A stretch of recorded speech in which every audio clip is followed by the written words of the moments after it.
বন্ধুরা, আমি আজকে তোমাদেরকে একটা জুলি হাতা কাটিং করে দেখাবো। আমি এখানে ডবল লেয়ারের জুলি হাতা কাটিং করেছি।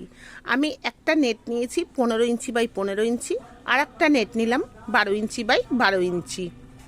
আমি নেটের হাতা করছি কারণ লেহেঙ্গার টপটা না নেটের ছিল, তাই হাতাটাও আমাকে নেটের করতে হয়েছে।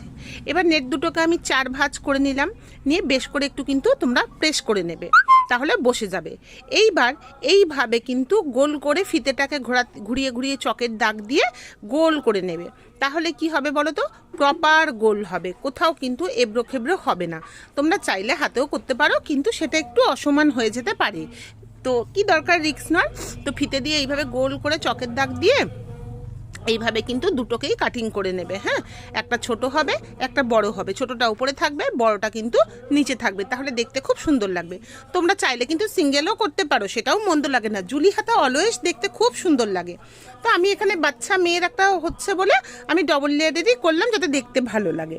এইভাবে গোল করে কেটে নিলাম।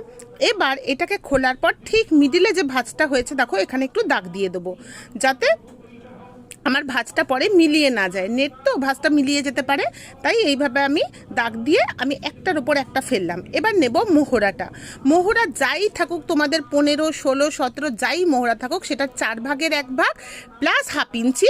এই মিডিলের দাগটা যে দিয়েছিলাম সেখান থেকে তোমরা নেবে। মোহরা 4 ভাগের 1 ভাগ প্লাস হাফ ইঞ্চি নেওয়ার পর সেটারও মিডিলে একটা দাগ দেবে। যেমন আমার এখানে 4 হয়েছে, 4-এর হাফ 2। এইবার 2 ইঞ্চি 2 ইঞ্চি করে এরভাবে রাউন্ড করে এখানেও কিন্তু দাগ দিয়ে নেবে। দেখো, আমি ওই যে 4-এর হাফ যে 2 ইঞ্চি হলো, সেই 2 ইঞ্চির 4 ধার দিয়ে এইভাবে 2 ইঞ্চি 2 ইঞ্চি করে ঘুরিয়ে আমি গোল করে নিয়েছি। এটাই যখন তোমরা খুলবে, যেহেতু রাউন্ড শেপে আছে, এটা কিন্তু মোহরা যা মেজারমেন্ট থাকবে তাই দাঁড়িয়ে যাবে। এইভাবে গোল করে কিন্তু এবার আমি এটাকে কাটিং করে নেব। তোমরা না এখানে একটু পিন আপ করে নিও, না হলে না সরে যাচ্ছে। আমি একটু পিন আপ করে নিলাম, আগেই পিন আপ করে নেওয়াটা উচিত ছিল, ভেবেছিলাম অসুবিধা হবে না, কিন্তু দেখছি বড্ড হড়কে হড়কে যাচ্ছে। নেট তো কটন কাপড় হলে বসে থাকতো, কিন্তু সিল্ক বা নেটগুলো বড্ড সরে সরে যায়। এবার কাটতে গিয়ে যদি সরে যায় তখন কিন্তু অসমান হয়ে যাবে, তাই আমি এখানে একটু পিন আপ করে নিলাম, নিয়ে এটাকে কাপড়টা এই নেটটাকে কেটে নিলাম গোল করে। আর হ্যাঁ, কাটার পর তোমরা যেটা করবে, সেটা কিন্তু দুটো নেটেরই 4 ধারটা তোমরা পিকো বা মেশিন সেলাই করে নিতে পারো। এইবার এটাকে আমি কিভাবে হাতে লাগালাম ব্লাউজের বডির সাথে, তোমরা নেক্সট ভিডিওতে দেখতে পাবে।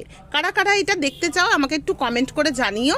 এটা আমার কাটিংটা রেডি হয়ে গেল। স্টিচিংটা আমি কিন্তু তোমাদেরকে নেক্সট ভিডিওতে শেয়ার করব। দেখো, বড়টার ওপর ছোটটা বসিয়ে ঠিক মিডিলের সাথে মিডিলে বসিয়ে এইভাবে আমি রেখে দিলাম। কেমন লাগলো ভিডিওটা জানিও।